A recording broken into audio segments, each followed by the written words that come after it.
Hello दोस्तों, कैसे हैं आप सब। स्वागत है आपका हमारे चैनल एग्जाम प्रेप किट में। आज हम पढ़ने जा रहे हैं topic idioms and phrases. Idioms and phrases जो टॉपिक है ये एसएससी सीजीएल जो आपका मई में आ रहा है, 29 मई को जो एग्जाम स्टार्ट होगा टियर 1, उसके लिए जो टॉपिक है वो बहुत ज़्यादा इंपॉर्टेंट है। और भी बहुत सारे गवर्नमेंट एग्जाम्स हैं जहाँ पर कि बहुत सारे इडियम्स एंड फ्रेजेस जो हैं वो पूछे जाते हैं। तो चलिए शुरू करते हैं। सबसे पहले मैं आपको समझा देता हूँ इडियम्स एंड फ्रेजेस होते क्या हैं। An idiom is a phrase or expression that typically presents a figurative, non-literal meaning attached to the phrase. साफ सीधी बात है, मेन जो हमारा वर्ड है इसमें वो है फिगरेटिव, कि जो हम सेंटेंस पढ़ रहे होते हैं। For example hold your horses, इसका फिगरेटिव मतलब है कि थोड़े पेशेंट हो जाओ, थोड़े काम हो जाओ और फिर सोचो। इसका ये मतलब नहीं है अपने घोड़ों को पकड़ो, वो इसका लिटरल मीनिंग हो जाएगा।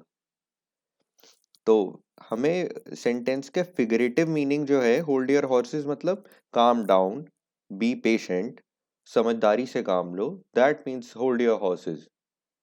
ठीक है, तो आज का हम अपना टारगेट रखते हैं 50 इडियम्स एंड फ्रेजेस करेंगे। 50 इडियम्स में मैं आपको मीनिंग समझाऊंगा, एग्जाम्पल दूंगा, और कुछ इडियम्स जो हैं उनके मैं आपको ओरिजिन समझाऊंगा कि किस तरह से वो जो इडियम्स हैं वो डिराइव किए गए हैं। ओके, तो स्टार्ट करते हैं। सबसे पहला हमारा जो इडियम आ जाता है वो है rank and file. Rank and file का मतलब होता है एक ऑर्डिनरी पर्सन। तो एग्जाम्पल ले लेते हैं, ये सेंटेंस जो मैंने यहाँ पर आपके लिए बनाया है, most rank and file employ do not own a business card. मतलब रैंक एंड फाइल एम्प्लॉय मतलब ऑर्डिनरी एम्प्लॉयज जो होते हैं, मतलब जो मैनेजर्स नहीं होते, जो डायरेक्टर्स नहीं होते, जो थोड़े नीचे लेवल पर वर्क कर रहे होते हैं, वो होते हैं रैंक एंड फाइल। ठीक है, तो इसका ओरिजिन कहाँ से है? ये मैंने ओरिजिन की भी यहाँ पे आपको स्टोरी लिखकर बताई है। दैट्स बिकॉज ट्रूप्स जो थे वो एक दूसरे के ऐसे ऑपोजिट खड़े होते थे rank wise in a line while they were marching, और ऑफिसर्स जो थे on the other hand would walk outside of the formation. ठीक है, तो रैंक एंड फाइल की डेरिवेशन जो है वो वहां से होती है। ठीक है, तो बेसिक इसका मीनिंग आपको क्लियर हो गया कि rank and file means an ordinary person. आगे चलते हैं। सो बाय फिट्स एंड स्टार्ट्स मतलब कि सिंपल है, थोड़ा सा दिमाग लगाएंगे कि क्या इसका मीनिंग पॉसिबली हो सकता है। तो इसका मीनिंग है short irregular intervals bye fits and starts. For example military technology advances bye fits and starts, मतलब इरेगुलर इंटरवल्स पे जो है मिलिट्री टेक्नोलॉजी जो है वो अपग्रेड की जाती है। Okay, next a wee bit का सिंपल मीनिंग है, काफी काफी यूज्ड एक्सप्रेशन है, काफी सिंपल टू अंडरस्टैंड है। इस a wee bit means a little bit. He just needs to calm down a wee bit, मतलब उसको थोड़ा सा शांत होने की जरूरत है। Okay, very simple. Next, out of the wood, तो मतलब कि इसका सिंपल मीनिंग है, जैसे वुड्स हैं, वो वुड्स होते हैं, फॉरेस्ट को कहते हैं वुड्स। तो wood is a dangerous place. तो meaning out of the wood means out of danger और a difficult situation. For example, Piyush found himself out of the woods when he barely passed his exam.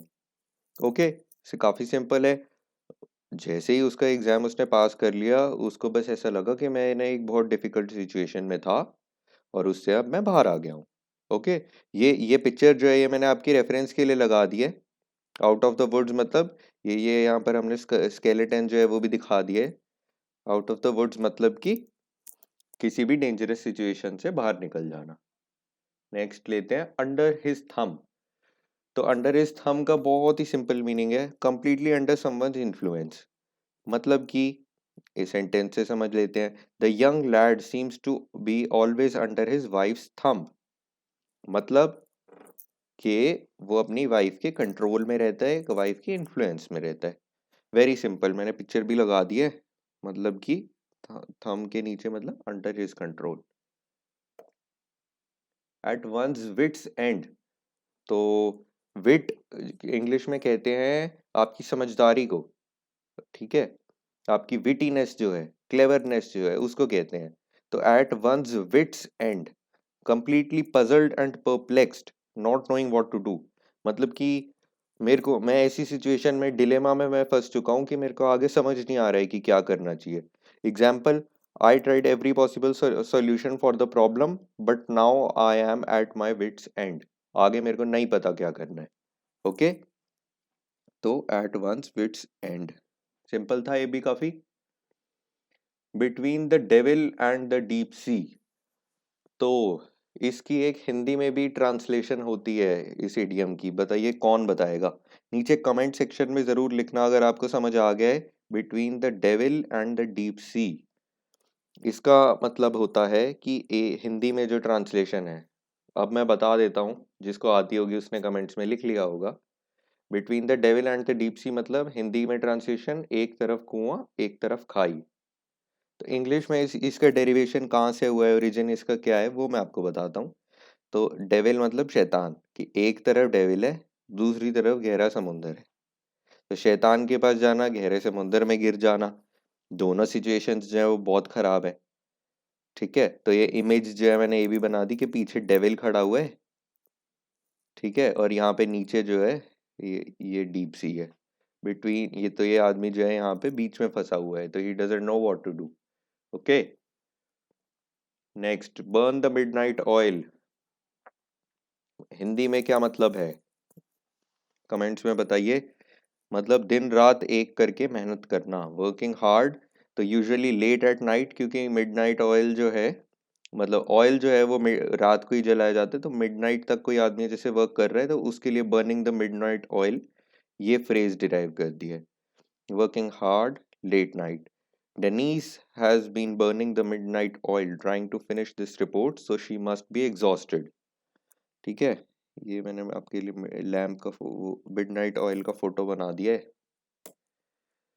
Call a spade, मतलब कि काफी simple है। Spade जो होता है ना, वो उसकी स्पेड क्या होता है, सबसे पहले तो वो जान लेते हैं। जो जैसे कार्ड्स का गेम होता है ना, उसमें एक जो शेप होती है उसको स्पेड कहते हैं। ठीक है, ये वाली जो शेप होती है ना, तो दिस इज अ स्पेड। ठीक है, तो means to say something the way it is, तो जिस चीज को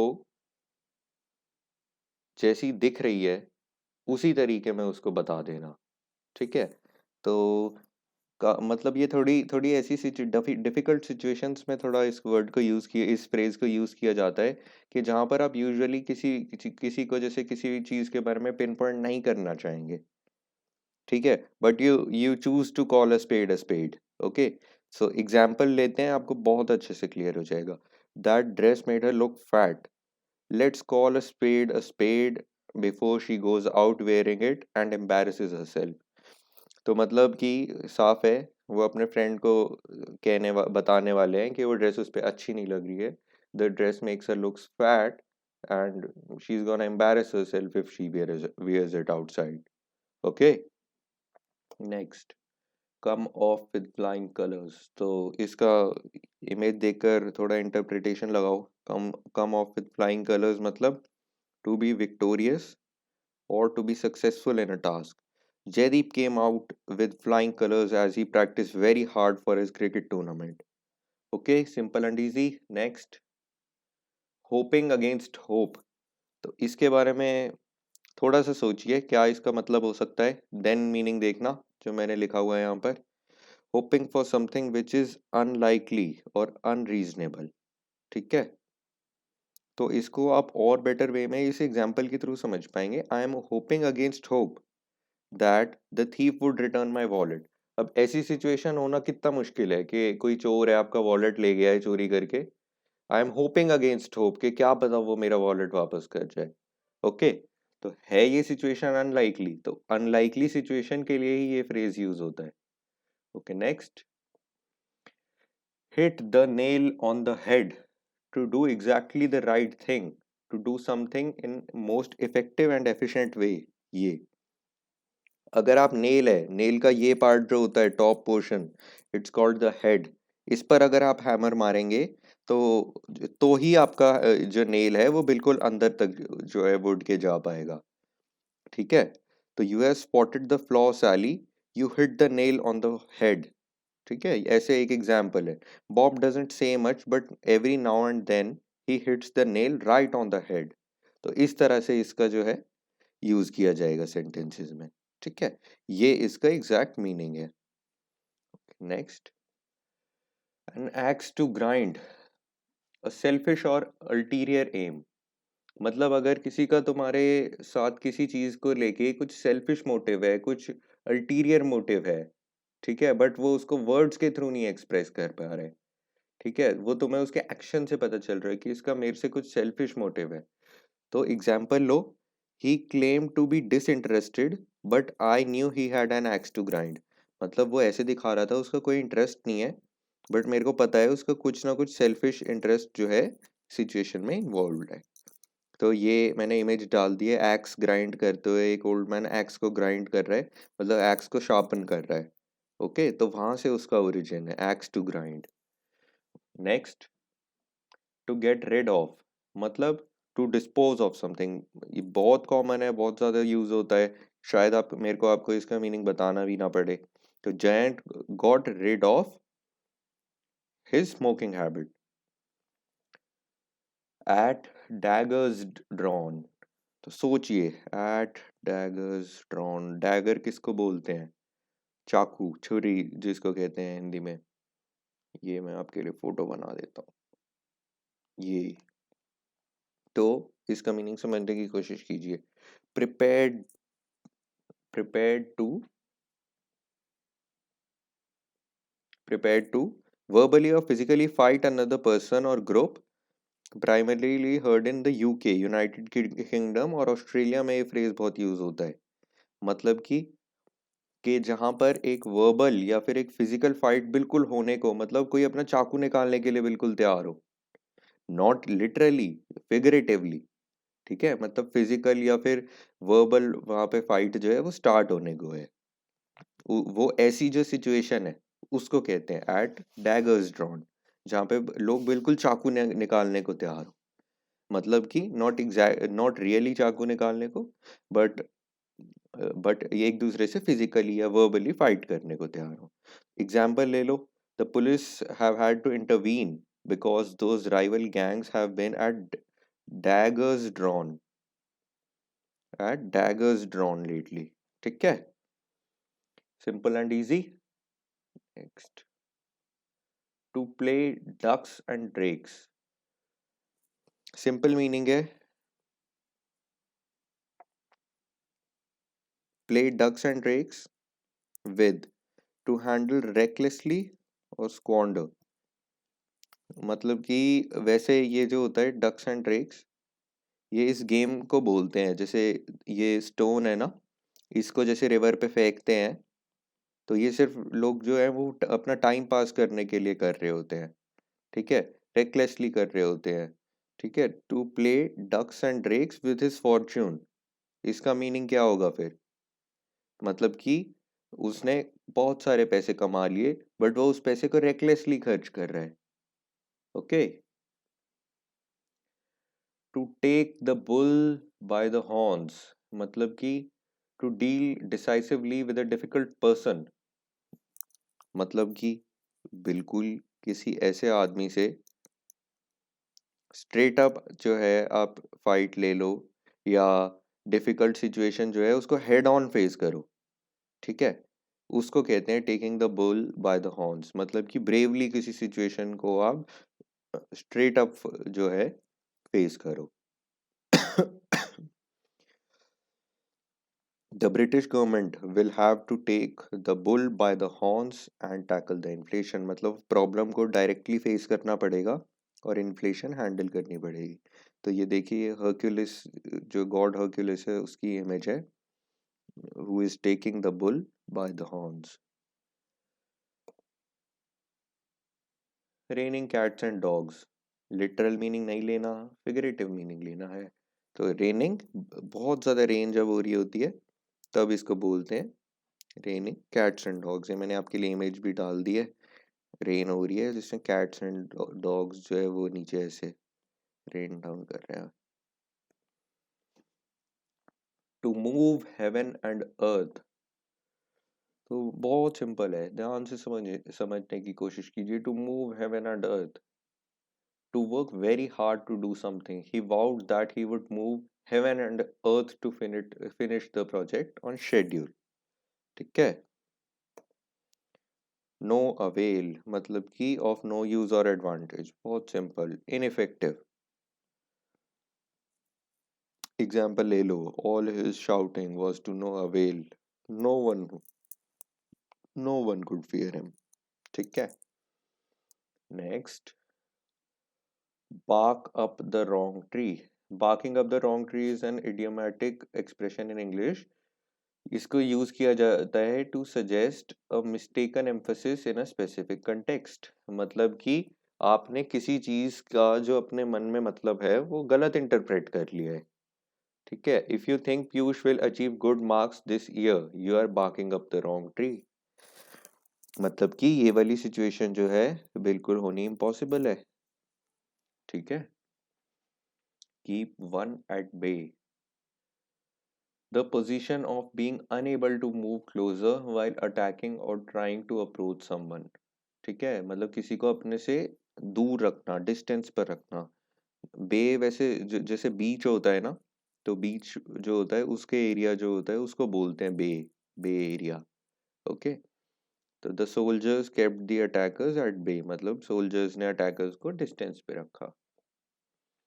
make a clean breast of it, to speak openly and honestly about it, मतलब कि कोई डिफिकल्ट चीज़ है बोलनी बट आप उसको ओपनली और ऑनेस्टली उसके बारे में जो है वो बोल देते हैं। Something that previously has been lied about और केप्ट सीक्रेट, पहले जो थी आपने उसको सिचुएशन को किसी को क्लियरली नहीं एक्सप्लेन किया था, बट उसके बाद आपने डिसाइड किया that you will make a clean breast of it, मतलब जो सच्चाई है वो आप सबको जाकर साफ साफ बता देंगे। I decided to make a clean breast of it and admit I was the one to blame. ठीक है। Next, have a card up one sleeve, literal sense में नहीं लेना, फिगरेटिवली लेना है। मतलब कि कोई ऐसा, अगर मैंने अपनी स्लीव में कोई चीज रखी हुई है तो ऑब्वियसली किसी दूसरे आदमी को वो चीज नहीं नजर आएगी। तो मतलब कुछ ऐसा एडवांटेज होना जो और लोग नहीं जानते हैं जिसके बारे में। You can count on Udit to have an ace up his sleeve, तो एस जो है वो इक्के को बोलते हैं, ए वाला जो कार्ड होता है डेक ऑफ कार्ड्स में। तो you can count on Udit to have an ace up his sleeve, तो उसके पास कुछ ऐसी टेक्निक है कि वो हारते हुए भी जीत जाएगा। ठीक है। Like a cat on hot bricks, तो अब इमेजिन करिए ये कैट जो है, ये वाली कैट, ये हॉट ब्रिक्स पर चल रही है तो इसकी क्या हालत हो रही होगी।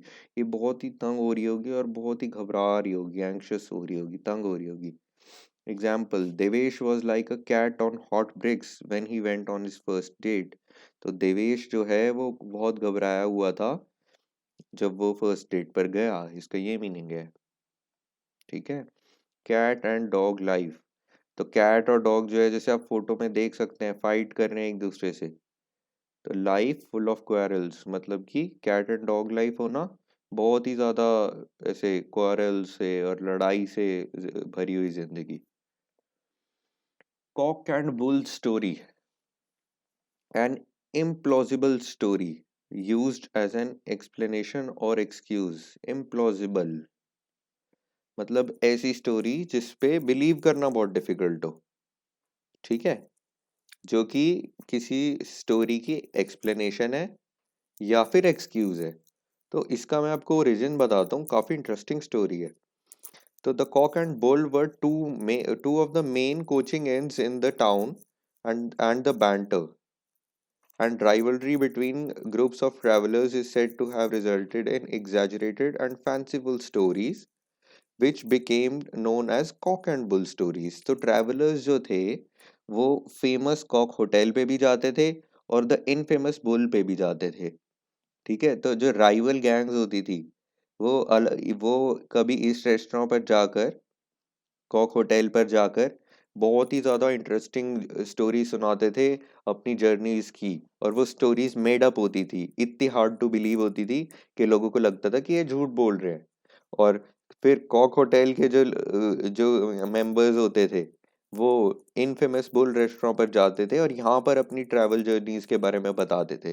तो यहाँ से इस चीज़ की डेरिवेशन हुई कि वो स्टोरीज इतनी ज़्यादा हार्ड टू बिलीव होती हैं, इतनी ज़्यादा मेड अप होती हैं, कि ये वाला जो जो फ्रेज है, ये एक एक्सप्रेशन, एक इडियम बन गया है, कॉक एंड बुल स्टोरी। ठीक है। Cry for the moon to ask for something that is very difficult और इम्पॉसिबल टू गेट।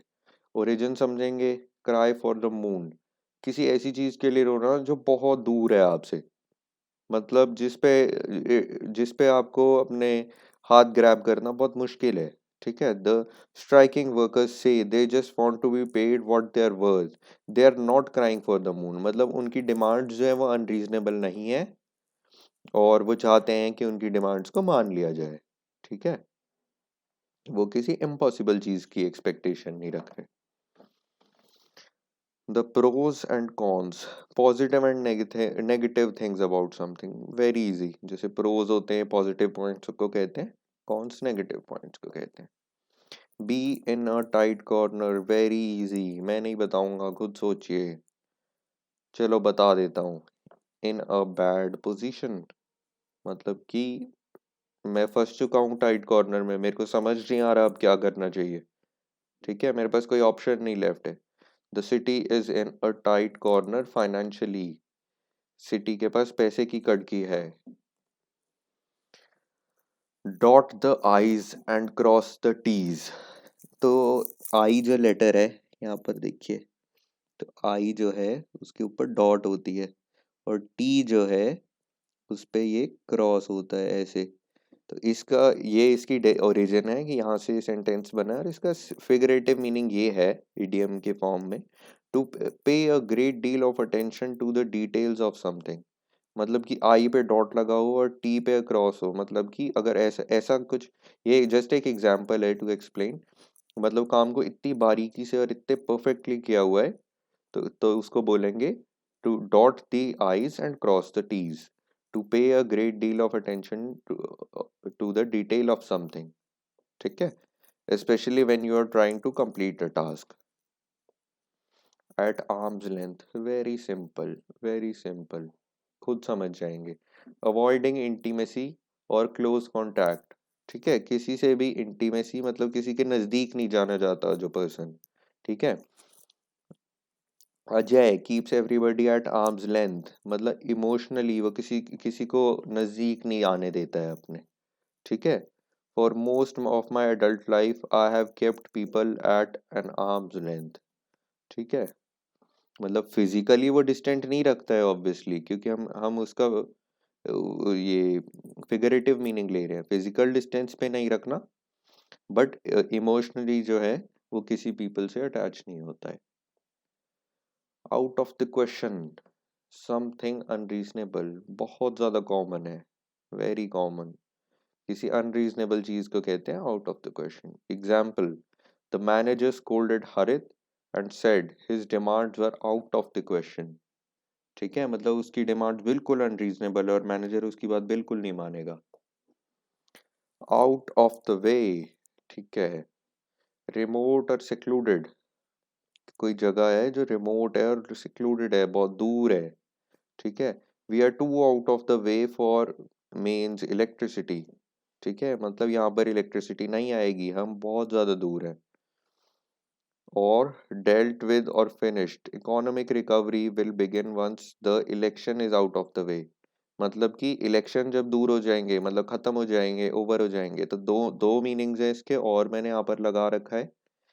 या तो फिजिकली बहुत दूर हैं आप किसी जगह से, या फिर ये इन टर्म्स ऑफ डेज जो है आप किसी डेट से दूर जा रहे हैं। तो इलेक्शंस जब हो चुके होंगे तब इकोनॉमिक रिकवरी होगी। ठीक है। Once elections are out of the way, then economic recovery will begin। ठीक है। Show a clean pair of heels, ध्यान से समझना। मीनिंग, मीनिंग क्या है? meaning is run away extremely fast. The runner showed her competitors a clean pair of heels as soon as the race began and she maintained a comfortable lead throughout. मतलब कि जो runner थी वो इतनी तेज भागी कि और कॉम्पिटिटर्स को उसकी, जैसे यहाँ पर एक रनर है और यहाँ दूर जाकर एक दूसरा रनर है, तो ये इतनी दूर भाग गया ऐसे कि इसको यहाँ पे इसकी सिर्फ हील ही नजर आई इसको। ओके, तो ये इसका ऐसे लिटरल लिटरल सेंस में मीनिंग है, बट एक्चुअल मीनिंग जो है वो आप समझ गए हो।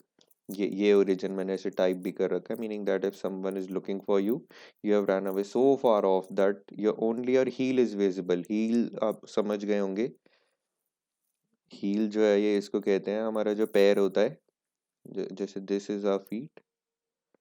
ठीक है, मेरी ड्राइंग बहुत अच्छी नहीं है, तो ये वाला जो नीचे वाला पार्ट होता है इसको हील कहते हैं कि सिर्फ हील ही नजर आई, आप इतनी दूर और इतनी तेज भाग गए। कीप वंस फिंगर्स क्रॉस्ड, मतलब to hope that things will happen in the way you want them to. ठीक है, मतलब कि मेरे एग्जाम्स हो चुके हैं, I am keeping my fingers crossed for the result. मैं होप कर रहा हूँ कि मेरा रिजल्ट बहुत अच्छा है। ठीक है, simple and easy, very common. Next, in the nick of time, मतलब we got there just in the nick of time. Sentence से ही समझ जाएंगे आप, मतलब कि something done in at the last moment, and moment पर कोई काम करने वाला आदमी होता है ना, तो उसके लिए ये सेंटेंस यूज किया जाता है। Jayant filled his examination form in the nick of time. Next, sitting on the fence to avoid saying which side of argument you support. ठीक है, मतलब कि जैसे जैसे ये आदमी है, काफी फनी शक्ल है इसकी, तो इसकी शक्ल से भी लग रहा है कि ये किसी आर्ग्यूमेंट की किसी भी एक साइड पर नहीं है। ठीक है ना, तो जैसे दो लोगों में अगर लड़ाई हो रही है, तो सिटिंग ऑन द फेंस का मतलब है आप कभी इसकी साइड बोल रहे हो, कभी इसकी साइड बोल रहे हो। ठीक है, कभी ए की साइड से बोल रहे हो, कभी बी की साइड से बोल रहे हो, तो किसी को क्लियर नहीं है कि आप किस साइड पर हो आर्ग्यूमेंट की। Okay, spread like wild fire, तो वाइल्ड फायर होती है जंगल में जो आग लग जाती है ना, उसको वाइल्ड फायर कहते हैं। तो वाइल्ड फायर बहुत जल्दी स्प्रेड होती है, उसे कंट्रोल करना बहुत मुश्किल होता है। To become known very quickly, this is the meaning. The news spread like wild fire, मतलब कि न्यूज इतनी तेज फैल गई जैसे जंगल में लगी आग। The gift of the gab, the ability to speak with eloquence and fluency. कुछ लोग आपने देखे होंगे जो कि बहुत ही ज़्यादा फ्लुएंटली बोलते हैं और बहुत ही ज़्यादा एलोक्वेंट होते हैं, मतलब उन्हें सुनने में मज़ा आता है। ठीक है, तो उसको कहते हैं कि भाई उनके पास बोलने का गिफ्ट है, gift of the gab. My friend had the gift of the gab and gradually diffuse the situation, मतलब हम एक बहुत मुश्किल सिचुएशन में फंस गए थे, बट मेरे फ्रेंड का बात करने का तरीका इतना अच्छा था कि उसने सारी सिचुएशन को अपने अब सिर्फ अपने लफ्जों से काम डाउन कर दिया। ठीक है, bye hook or by crook, मतलब कि अपना जो है आदमी को काम कंप्लीट करना है, काम निकालना है सीधे तरीके से, बाय हुक या बाय क्रुक। क्रुक होता है एक इविल पर्सन, मतलब ठीक तरह से या गलत तरीके से आदमी एनी पॉसिबल मीन्स को यूज करेगा to get his work done. The government intends by hook or by crook to hold on to the land, मतलब गवर्नमेंट जो है वो जमीन पर कब्जा करे रखने के लिए कैसे भी नॉर्म्स को लेने के लिए तैयार है। ठीक है, feather one's own nest, very simple, but आपको समझना पड़ेगा थोड़ा सा। एक बार इसका मीनिंग समझ आ गया कभी नहीं भूलोगे। सबसे पहले मीनिंग पे जाते हैं, फिर ओरिजिन भी समझाऊंगा। Think about one's personal agenda only. ठीक है, सेंटेंस पर आ जाओ। The director was suppose to distribute the money to various charities में। ठीक है, instead he used it to feather his own nest. तो डायरेक्टर ने जो सारे पैसे है उसने अपने पर्सनल एजेंडा के लिए यूज कर लिए। ठीक है, तो बर्ड जो होती है ना वो अपना नेस्ट बनाती है, बहुत सारी चीजें उसमें यूज करती है और लास्ट में वो उसमें फेदर लगा देती है काफ़ी सारे, ताकि जो जो नेस्ट है वो बहुत ही ज़्यादा कुशनी हो जाए, बहुत कंफर्टेबल हो जाए। ठीक है, तो पर्सन जो है वो इंक्रीज कर रहा है अपनी ओन कंफर्ट को। ठीक है, to feather one's own nest. Throw out of gear, stop something from working normally. मतलब थ्रो आउट ऑफ गियर का ओरिजिन समझ लो, जैसे गाड़ी गियर में है तो गियर में गाड़ी जब होती है तब वो चलती रहती है। तो अगर मैं उसे गियर से हटा दूंगा, I throw the car out of the gear, तो it will stop working normally, है ना, उसकी स्पीड स्लो होने लग जाएगी। तो unusually heavy rains have thrown things out of gear for those living in the normally arid region. तो arid region होता है जहाँ पे बहुत ज़्यादा बारिश यूजुअली नहीं होती है। अगर वहाँ पर बारिश हो जाती है ज़्यादा, तो things go out of gear, लोग जो है वो अपने काम कंप्लीट नहीं कर पाते हैं। ठीक है, the economy has was thrown out of gear by the sudden bankruptcy of one of the largest financial firms in the country। ठीक है, आउट ऑफ गियर मतलब एक बड़ा फर्म बैंकरप्ट हो गया, उस वजह से पूरी इकोनॉमी जो है वो उसने नॉर्मली वर्क करना स्टॉप कर दिया। To take to one's heel, to begin to run away. मतलब इस ये पढ़कर ही आपको बहुत आसानी से समझ आ जाएगा। टेक टू वंस हील मतलब बहुत तेज भागना शुरू कर देना। They took to their heels once they saw the policeman approaching. तो जो चोर थे वो पुलिस वालों को देखकर बहुत तेज स्पीड से भाग पड़े। Tooth and nail, engage in vigorous combat or make a strenuous effort using using all one's resources. तो टूथ एंड नेल जो है कि मतलब कि ओरिजिन बता देता हूँ, लिटरल मीनिंग इसका क्या हो सकता है। तो टूथ एंड नेल मतलब कि आप जो है, अगर आपकी किसी से लड़ाई हो गई है तो आप उसे काट भी रहे हैं तो आप अपना टूथ यूज कर रहे हैं, और अपने नेल से भी उन्हें स्क्रैच कर रहे हैं। मतलब आपका जो पर्पस है वो अपनी फाइट विन करना है किसी भी तरह से। तो मैं आपको एग्जांपल दे देता हूँ कि फिगरेटिव सेंस में, इडियम की सेंस में इसको कहाँ यूज करा जाता है। For example, I am going to fight tooth and nail for that promotion. मतलब मैं उस प्रमोशन के लिए कुछ भी करने को तैयार हूँ। ठीक है, तो बाइटिंग, जैसे हाँ यहाँ पर लिखा भी हुआ है, बाइटिंग एंड स्क्रैचिंग जो है उससे ये चीज लिंक्ड है, tooth and nail. To die in a harness, very interesting. तो हार्नेस समझ लेते हैं क्या है। ये जो चीज़ है जिससे ये ये एक बेल्जियन ड्राफ्ट हॉर्स है। ये जैसे इंडिया में बुल्स वगैरह यूज होते हैं, बाहर की कुछ कंट्रीज में ये ड्राफ्ट हॉर्स यूज होता है कैरेज वगैरह पुल करने के लिए एंड एवरीथिंग। ठीक है, तो to die while still working और एक्टिव प्रायर टू रिटायरमेंट, मतलब तुम जिस काम को में तुम हो, जो तुम वर्क करते हो, उस काम को ही करते करते तुम मर गए। ठीक है, तो मतलब काफ़ी काफ़ी ये एक करेजियस और एडमिरेबल ट्रेट माना जाता है। तो मैं आपको इसके बारे में थोड़ा पढ़कर बताऊंगा, ध्यान से सुनिएगा। सारी स्टोरी आपको इसकी ओरिजिन की क्लियर होगी और सुनने में बड़ा मजा आएगा। To keep on working to the end. The analogy of a draft horse. This is a draft horse. Working until it drops dates from Shakespeare's time. तो शेक्सपियर जो है उस जब से उसने लिखना स्टार्ट किया था, तो उसमें मैकबेथ जो प्ले था उसमें ये था, at least we will die with the harness on our back. मतलब एक घोड़ा दूसरे घोड़े को कह रहा है कि हम बहुत नसीब वाले होंगे कि हम अपना जो जो काम हमें अच्छा लगता है वो करते हुए मरेंगे। says Macbeth before his fateful battle with Macduff. Such a death, incidentally, is considered desirable and admirable। ठीक है, तो लोग ऐसी डेथ को पसंद करते हैं। It is a man dying with his harness on that angels love to escort upward। मतलब मतलब कि स्वर्ग से फरिश्ते ऐसे आदमी को लेने आते हैं जो अपना काम करते हुए मरता है। ठीक है, तो काफी डीप और इंटरेस्टिंग मीनिंग है इसका। ठीक है, take a leaf out of one's book. तो आप सोचिए, अगर मैं आपकी बुक में से, बहुत इंटरेस्टिंग और अच्छी बुक है, उसमें से एक पेज निकाल लेता हूँ, तो आप वो बुक नहीं पढ़ पाएंगे। तो आप कैसा फील करेंगे? आप इरिटेट हो जाएंगे, आपको गुस्सा आएगा।